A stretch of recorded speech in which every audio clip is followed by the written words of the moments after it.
the market doing? Let's predict what 2026 is going to bring us. Hi, my name is Roxanne Govari with Pemberley Realty here in San Diego, California, along with my partner, Santiago Guerin. Hello, everyone. Like Roxanne said, let's forecast what do we think is going to happen this year. Uh, Brand new year. We're in January, so yeah, let's jump to it.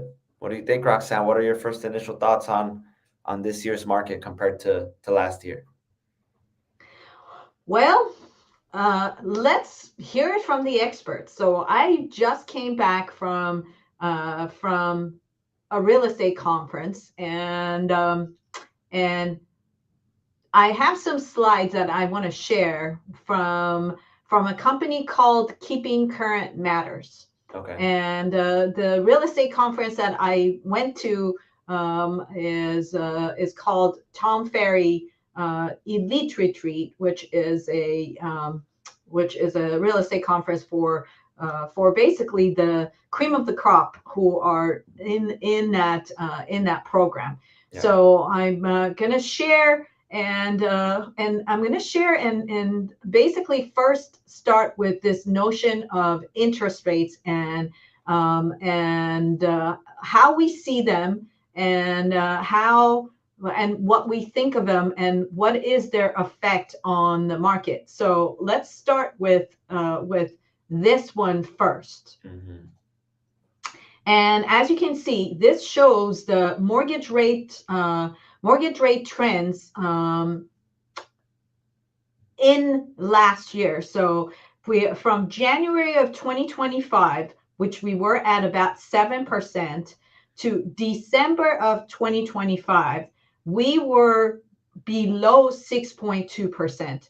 I Yeah. would argue that you could even get some buyers actually got as low as 5.99% for their interest rate. So Wow. as you can see, it did that if a buyer got a rate of 5.99 compared to 7, that's a whole point decline in interest rate, Yeah. and that is huge. Do you want to talk about basically the monthly payment and the effects that that would have on a purchase? Yeah. I mean, it's you don't want to try and do some quick math, see if we can get a number with how much it would, the difference would be for like a, let's say, you know, $1 million home. So $1 million home, which is the median sales price of a home Yeah. in San Diego, right? And so $1 million home at 7% interest rates would be at $7,000 per month, Yeah. right? Hmm. And if you got the same home, if you got the same home at 6%, that would make it $6,000 a month. Yeah. So It's right like a there, thousand you dollars. basically $1,000 a month, which Yeah. is significant, right? Yeah. It is. It is. So I mean, it can Now, affect, how much, a potential buyers look, they can maybe even increase their purchase price with, with mhm, a lower interest rate, the mortgage exactly, rate. So exactly. Exactly. And then the other thing is, what's in the psyche of the average buyer? Because, if the narrative out there is, I'm just going to wait because interest rates are too high and I don't want to buy, and you don't actually pay attention to the details and you don't see that interest rates have actually come down within the year, and now we are sitting at about 6% interest rate, then there is a lot of savings that you can have if you decide to jump into the market and purchase and not wait on the sidelines waiting for the interest rates to come down further. The other part of it is you can always get into the market and then refinance as the interest rates come down, provided that you can afford to get into the market in the first place. yeah, yeah, 100% on that. I mean, this can motivate a lot more buyers. I mean, it can benefit both buyers and sellers, having more buyers out there gives, maybe a little bit more to sellers out there, and then buyers having better opportunities to maybe spend a little bit more or get a better deal. So Yeah, absolutely. Absolutely. Okay, so let's keep going. So again, yeah, emphasizing to the fact that just in 1 year, rates have come down 1 full percentage point, and this actually is basically talking about exactly what we just talked about. yeah, If interest rates were at 7.26% in January 2025, and on a $500,000 loan, payment would have been 3,400, 3414.27, and right now, January 14, which was yesterday, interest rates are at 6.07 on a $500,000 loan. The same loan payment on that loan would be $3,020.29. big So difference. you've got a savings of almost $400 per month. Yeah, yeah, and then total over the 30 years, 141,000. That's Significant as almost well. like, I would say, almost like in between a fifth or almost two-fifths of the price of the home itself, which is, Right, exactly. yeah, And so if we're looking at this, and let me make this a little bit bigger so that we can see this better. If we're looking at this also tells you, and this part I want to emphasize, we're not looking at the outliers being taxes, insurance, HOAs, and yeah, we're just looking strictly at the payment mhm, per month payment on the mortgage that is affected by interest rate. But that's again, for those buyers that want to sit on the fence, this is where you want to look at. This is the reality. And besides, if you get into the market, you always have the opportunity to refinance. And I always have buyers ask, when is it the time to refinance? And I would say the time is always to refinance if you can get a lower, 1 full percentage point lower amount that you can get. That's the right time to refinance a yeah, loan. yeah, Okay, very good. So let's keep moving forward, and let's talk about inventory. Inventory is something that we talk about a lot, right? mhm, And so let's talk about. So we don't have the data for 2026 because we just started, but if we compare, I would say if we compare 2020 to 2025, right? Inventory. So inventory in 2020 was the yellow line, right? And if you're 2022, looking, the yellow. uh, oh, 2020 is right. the red one. 2020 is where I want to compare it to. Go far as far back as we can, and you can see that the inventory actually went up in 2025. We Yeah, started seeing a lot more inventory in 2025 than we did in 2020. mhm, The year that we had less of an inventory was actually 2021 mhm, than in 2020, yeah, which is interesting to see. yeah, yeah, Okay, and let's keep on looking at the slides.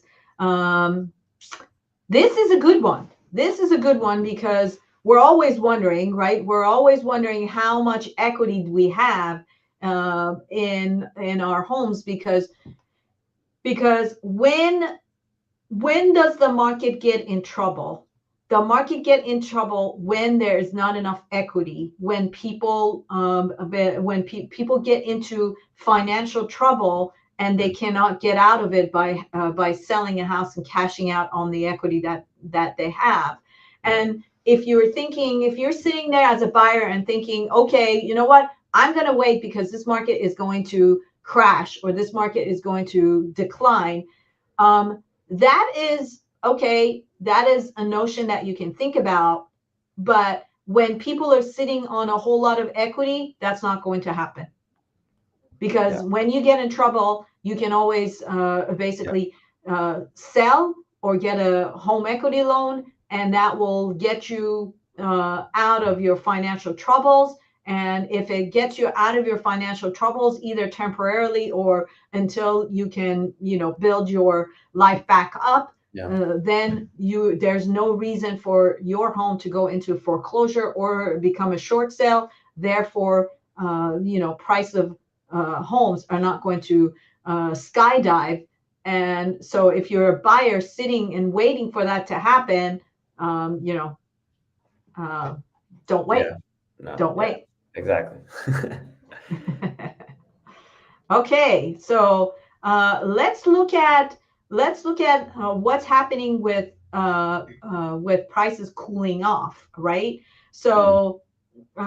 So actually, this is basically talking about where the prices are cooling off versus not. And if you look at this, okay, the cooling off are happening in the orange states. National average being at 2.3%, and places where are actually super hot, and they're actually going up in price are North Dakota, Yeah. Illinois, New York, and those seem to be the three hottest Yeah. states, right? Mm-hmm. And you can see some cool offs where we are in California, where in Arizona, Colorado, Texas, Florida, and New Hampshire. No, actually, this is not New Hampshire. This is Vermont. Yeah. Vermont also is experiencing cooling off. So I guess, and interestingly enough, we are some of our feeder markets are all of these markets that you see. Yeah. So, Arizona, Colorado, Texas, and Florida. I would say last year I saw more people last year or maybe the year before. I saw more people move out of California into any of these states than any other ones. Yeah. Yeah. So, Very okay, interesting graph to look at. the interesting graph to look at. Okay, so let's look at this one because this one is also very interesting. Okay, so we're looking at 30-year fixed rates and projections as of January 9th of 2026. What you see actually is happening, Mm. well, you see mortgage rates are coming down, right? And then from this point, which is where we are, January Yeah. of 2026, Mm-hmm. where the predictions are going to go from now until the end of the year. And looks like um, there is actually not a consensus as to where things are going to go. Fannie Mae forecasts lower interest rates, Yeah. and Wells Fargo forecasts pretty much the same as what we have right now. Yeah. And MBA, which I believe is Bank of America, forecasts that interest rates are going to actually go up higher towards the end of the year. So one way or another, what I think everybody's pretty much is saying is we're not going to see a whole lot more of interest rates becoming lower more than what we have seen since January of 2025. We Yeah. have seen the most of interest rate drop that we're going to see. I see. That's pretty much what I would say from this slide. That hey, Mr. and Mrs. Buyers, do not sit and wait for interest rates to drop any further. If Yeah. you are planning on purchasing, make those decisions based on your personal lifestyle rather than on predictions of interest rates going down higher. Does not look like interest rates are going to make a significant drop from now until the end of the year. Yeah, I mean, and looking at that graph, it kind of shows. I mean, if you kind of average those three numbers from the predictions, it gives you that like 6.2 number. So Mhm. Exactly, which is where we are right now. yeah, yeah, So, okay, all right. Well, this is also very, very interesting. So these are some of the um, biggest players in the industry. So to look at what their expectations are, and what they see, it's interesting to see that inventory is actually, it looks like inventory is, I would say it's going in the right direction. hmm It's going in the right direction. We're seeing more inventory, and the I think right after 2021, the biggest story was the lack of inventory, but yeah. we're at a point where that is definitely that is definitely easing off, and it's not being the major story in the housing market any And you longer. think and you think the drop in the interest rate recently is gonna contribute to a higher inventory, or I believe so. okay, I believe so because if people have been sitting and waiting for interest rates to drop, and they're putting their life on hold, that may change, because how many more years are you going to sit and wait? Especially if there's not going to be a significant interest rate drop moving forward. Okay, now a home price forecast percentage change as of January 9th, which is just a few days ago, right? And you can see how the forecast is different from portal to portal. yeah, The ones that we are paying close attention to is Zillow, Redfin. Bright MLS uh, is a large MLS, but we don't really pay much attention to it because it's on the East Coast. But the ones that we're looking at basically say that home prices are also not going to change yeah, much, hmm yeah. right? The average there says, average increase of 1.6%. So There you go. yeah, There you go. not a whole lot. Okay, so this one, I think you're gonna be interested to see this, because this is where things are gonna make a lot of difference. hmm Um, the difference between home price growth versus wage growth.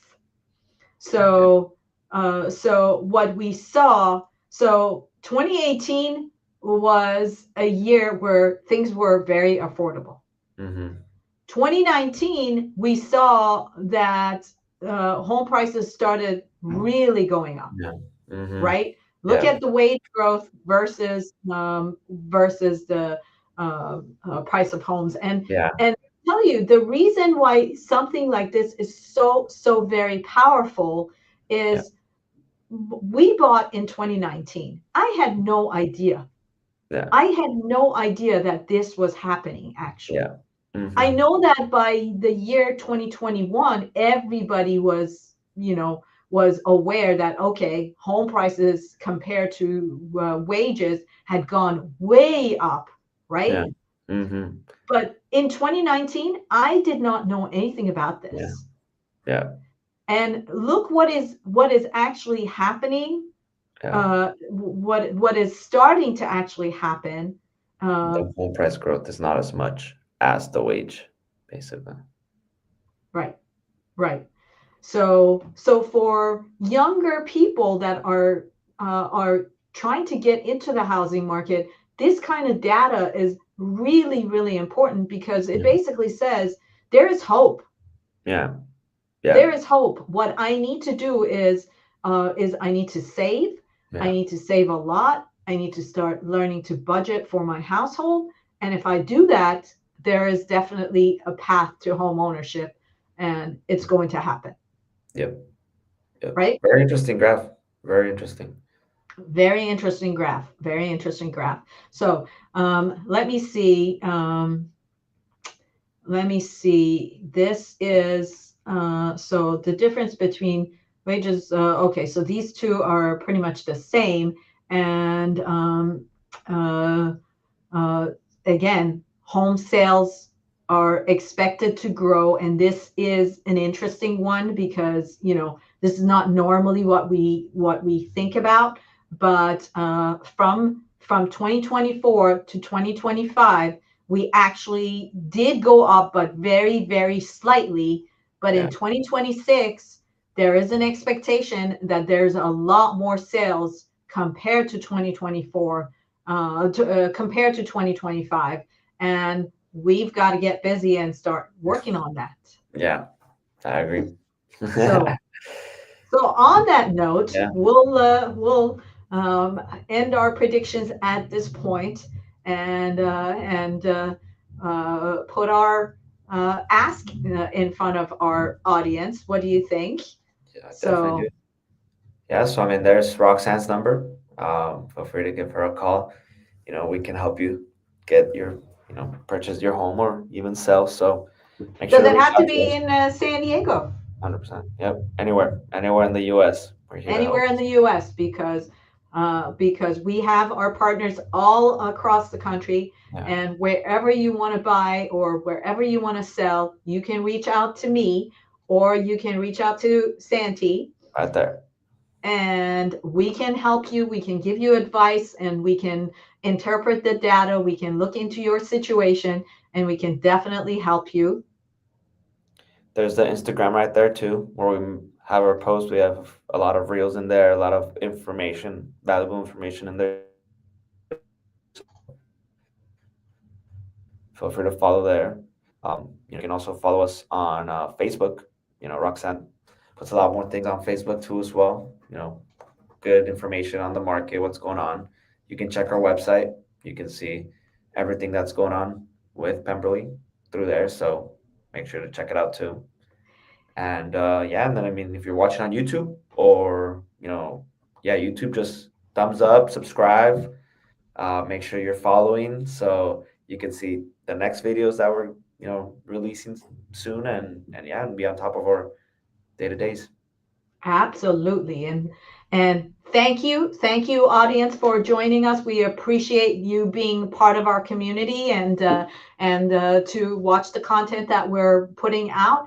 And if you have any questions or comments, feel free to let us know about them. We appreciate you and looking forward to seeing you soon. Bye everyone. See you guys on the next video. Thank you for joining.